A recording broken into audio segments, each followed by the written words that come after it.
हामी चाहिँ गुफातिर लाग्यो है साथीहरू। हजुरहरू आउनु भयो कि भएन कमेन्ट गर्नु ल। हेलो हेलो साथीहरू, स्वागत छ मेरो न्यू मिनी ब्लगमा। आई होप सबैजना सन्चै आरामै हुनुहुन्छ होला। म पनि सन्चै छु।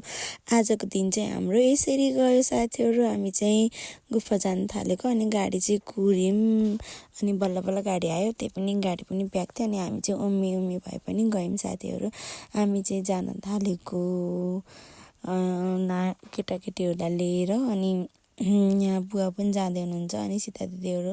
अनि हामी चाहिँ सिरिङ्गा गएर रोक्यो गुफामा अनि गाडीमा चाहिँ आइयो अनि माथि अनि नानीको चाहिँ चप्पल के बिग्रियो अरे अनि फेरि चप्पल बनाइदिनु भनिन् अनि बनाइदिएँ अनि हामी चाहिँ लाग्यो माथितिर साथीहरू। अनि को आउनुभयो त साथीहरू, कतिचोटि आउनुभयो गुफामा कमेन्ट गर्नु ल। म चाहिँ फर्स्ट टाइम जाँदैछु साथीहरू अनि एकदमै रमाइलो भयो। हामी चाहिँ एकदमै रमाइलो गर्दै गयौँ अनि नानी चाहिँ हाम्रो नानी चाहिँ त्यो तलदेखि त्यो बाटो मेन हाइवेदेखि नि अनि माथिसम्म हिँड्दै एक ठाउँ पनि मैले उसलाई उचालेन क्या। अनि आयो हामी पनि माथि गेटमा आयो अनि यहाँ चाहिँ गाडीहरू पनि एकदमै थिए। अनि आज चाहिँ शनिबार नि त अनि सबैजनाको छुट्टी थियो अनि सबैजनाहरू आउनुभएको थियो। एकदमै रमाइलो भयो।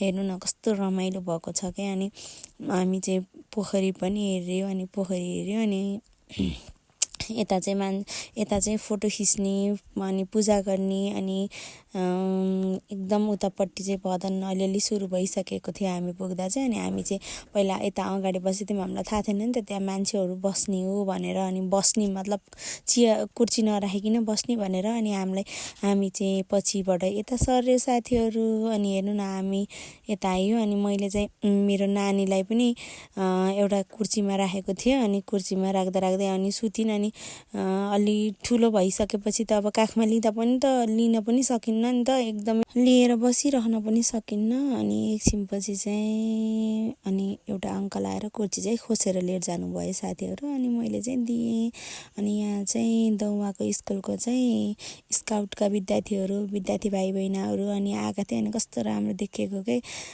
सरहरूले अनि ल्याउनु भएको थियो भाइ बहिनीलाई। स्कुलको लाइफ नै रमाइलो हुने क्या है।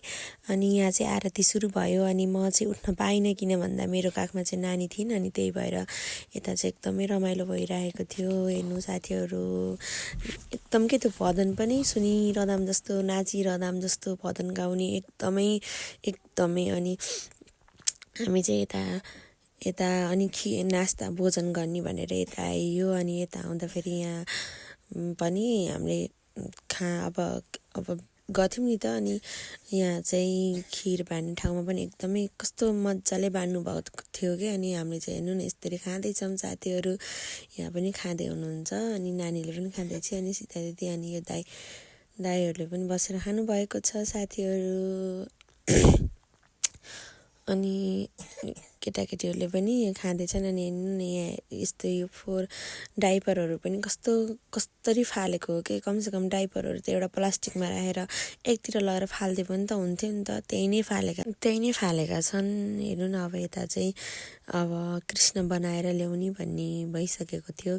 आज चाहिँ कृष्णको झाँकी देखाउनु भएको थियो। अनि साथीहरू एकदमै रमाइलो हुने के। अब कृष्ण पनि आइसक्नु भयो अनि कृष्णलाई पनि नाचेर भ्याएर अनि लिएर जानुभयो। अनि हामी यतापट्टि पनि नाचेकै हुनुहुन्थ्यो। अब ठाउँ नै थिएन क्या, अगाडि नाच्ने ठाउँ नै थिएन। अनि त्यहाँ चाहिँ नाच्ने आन्टी एउटा त्यो डल्ली नाचेको चाहिँ मेरो साथी हो, यो पनि साथी हो। आजलाई यति नै साथीहरू, हामी चाहिँ घर लाग्यौँ। मेरो भिडियो अन्तिमसम्म हेरेर लाइक कमेन्ट सेयर पनि गर्नु होला। धन्यवाद।